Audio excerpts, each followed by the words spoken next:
What's going on, my macOS users? Today I'm going to be showing you how you can take your gameplay recording qualities from looking blurry and hazy to crystal clear using OBS Studio, thus improving the viewing experience for your audience. So to get this started, the first thing that I've done is open a completely blank project canvas here in OBS Studio, and what I'm going to do first is go to my settings, and then we're going to go to video, and then within here you're going to set your base and output canvas resolutions to 1920 by 1080. That is the standard high definition resolution that is still used widely today. The other thing you're going to want to change here is your common FPS value. Instead of that being set to 30, ideally you're going to want to have this at 60, especially if you play fast-paced motion games such as Call of Duty, Marvel Rivals, Fortnite. You're going to want to have that in 60 FPS over 30, as you can see more frames and your quality will look a lot smoother. Now that we've set that, I'm going to go ahead and select OK, and now what I'm going to do is add my gameplay source. So if I was just playing off of the computer, I would just do a macOS screen capture source,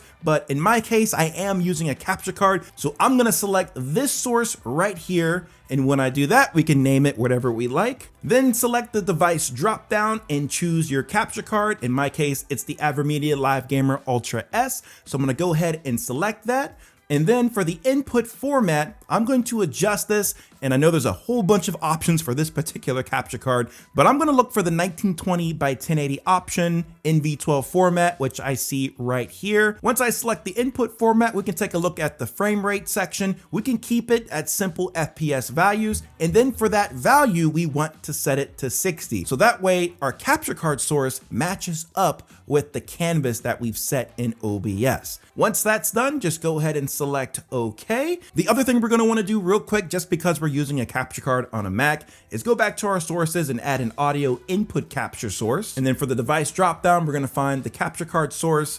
That way we get our audio to flow through from our gaming device to the capture card to the computer so that it's picked up right here. Now next, in order to set up that nice recording quality, we're going to want to go back to our settings, go to the output tab, and then for the output mode, you're first going to see it in simple mode, but we're going to want to switch out of that and go to advanced. From there, we can jump to the recording tab, and within here, the type, we can keep that at standard. Recording path, that should be wherever you want to save your gameplay recording files on your computer. Recording format, by default, it'll be in hybrid MOV, which isn't too bad, especially for Mac computers, but we're gonna go with something more universally recognized. So we're gonna go with the hybrid MP4 format. And what's good about the hybrid option is that it essentially sets up a container to where you get the benefits of the crash protection features of MKV while still having the compatibility of MP4. For the video encoder, we're not going to keep that at Ustream encoder,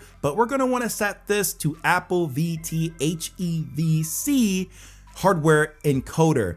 And this is excellent for those of you who are on silicon-based Macs, so M1, M2, M3, M4, M5, and all the rest of the silicon Macs in the future. This is what you're going to want to use because it has the best quality to file size ratio, and it's compatible with your standard video editing software such as Final Cut Pro. And the cherry on top here is that this video encoder takes minimal resources to run, so you won't be experiencing any significant performance impacts. You don't need to mess with the audio encoder, audio track, rescaling the output, custom muxer settings, and even automatic file splitting. Those are not required for this setup, but what is required are the encoder settings. First, starting off with the rate control, instead of having it at a constant bit rate, you're going to want to change it to CRF, which stands for constant rate factor, which this uses whatever bit rate is needed to maintain visual quality. So on Mac, you're going to see a scale from 0 to 100, with 100 being the most lossless quality, but with that comes the largest file sizes. The opposite is true if you have this at 0, meaning you'll have lower quality and smaller file sizes. So recording gameplay in 1080p 60 on a Silicon Mac, you're going to want to set this up to a minimum of 50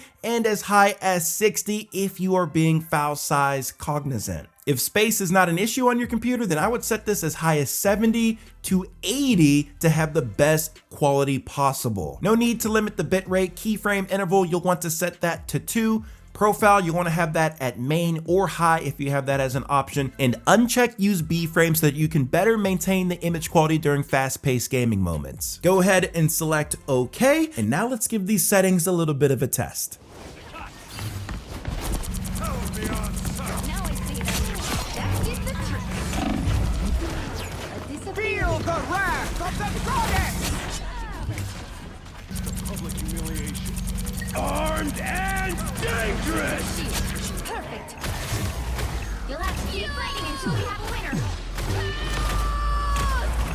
Your fate is sealed.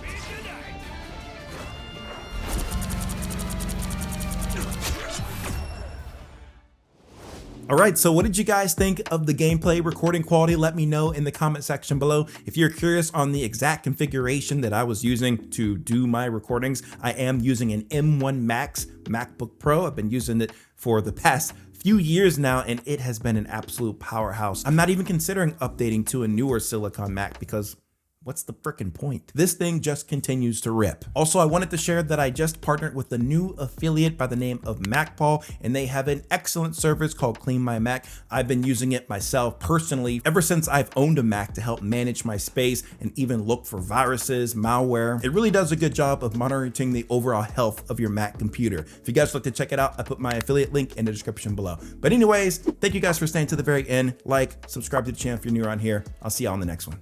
Peace.